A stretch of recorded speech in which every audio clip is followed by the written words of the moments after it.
What's up, fellow humans? So today in this video I wanted to look at a poem called The Guest House by Rumi, and it's a really beautiful poem, and I just wanted to read it for you and to break down some of the key elements.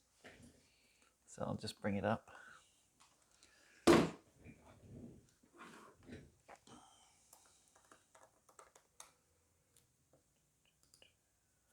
One sec.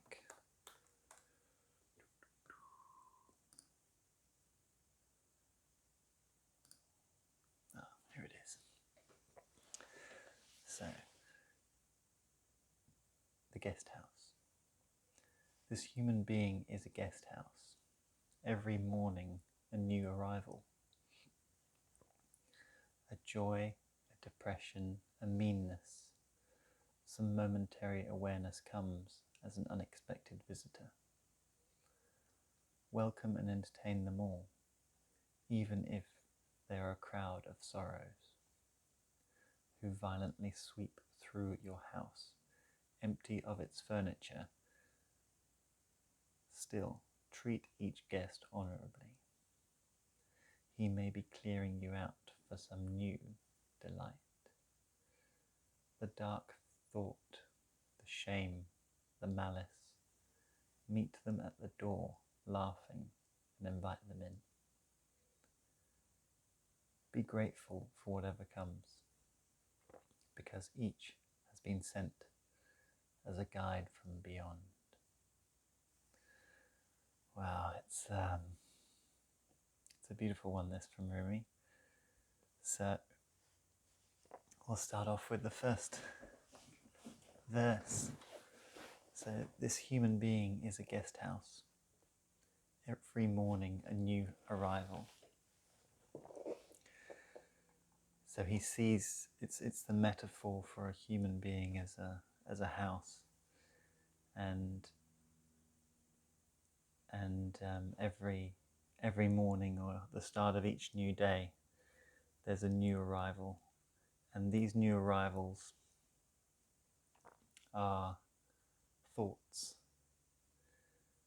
and feelings that come up in our mind.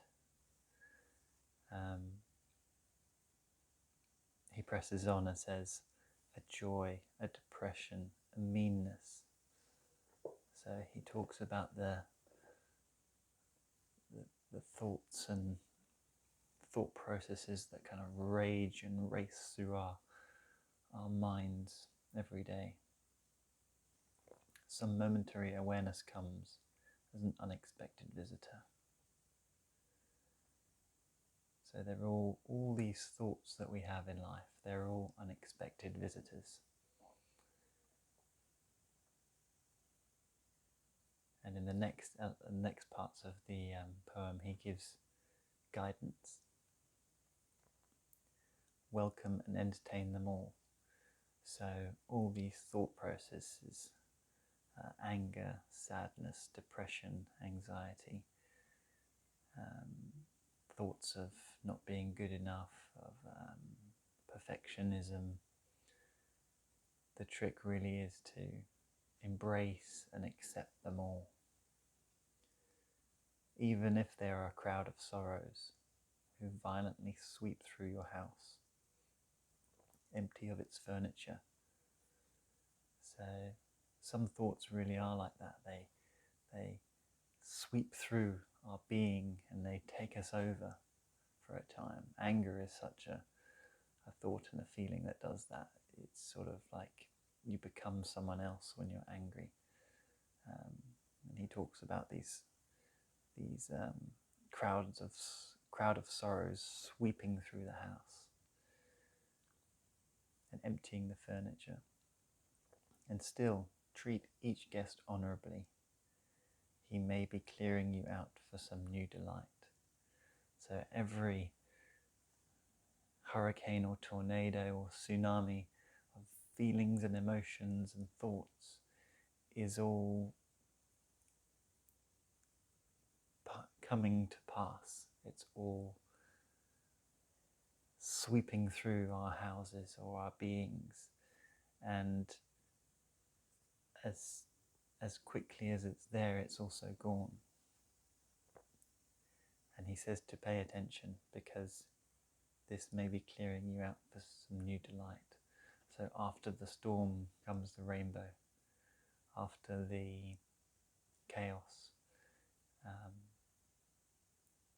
that sometimes imbues our life, there is beauty and wonder that is perhaps going to be the next guest, or silence. The dark thought, the shame, the malice. So these are all of the visitors that sometimes we don't like to welcome to our house. Meet them in at the door laughing and invite them in. So this is really the spirit of embracing, a warm embrace of meditation, just accepting. It's bringing this attitude of compassion, self-compassion, and allowing all that there is in terms of emotions and thoughts to come into our house, welcome them in, and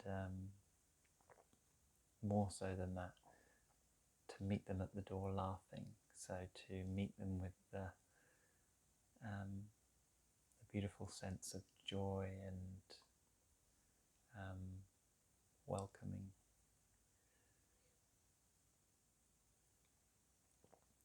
Be grateful for whatever comes,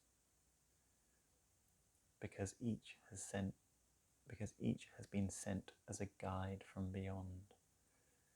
So every thought, feeling, and emotion that arrives in our lives,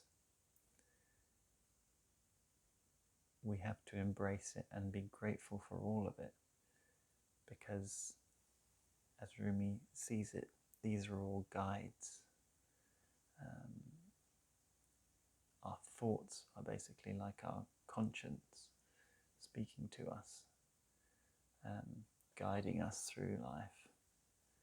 And if we can listen to this, to certain elements of our inner voice and our intuition, we can see it as a guide.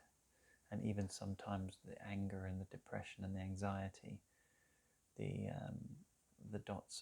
dots connect afterwards. So we sometimes realize what these thoughts and feelings were there to teach us. We can understand their lesson and see these thoughts as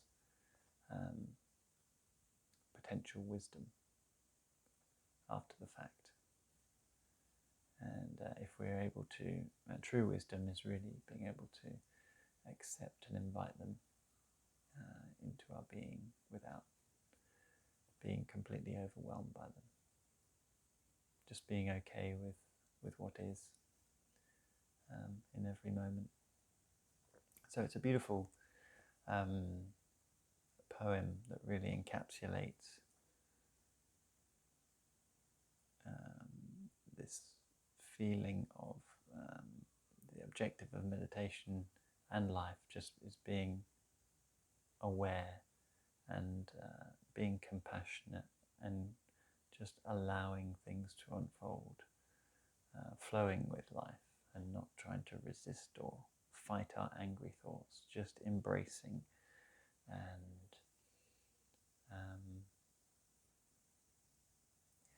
being grateful for all that is, the good, the bad, the ugly, the full catastrophe of life. So yeah, that's all for now. Thank you very much.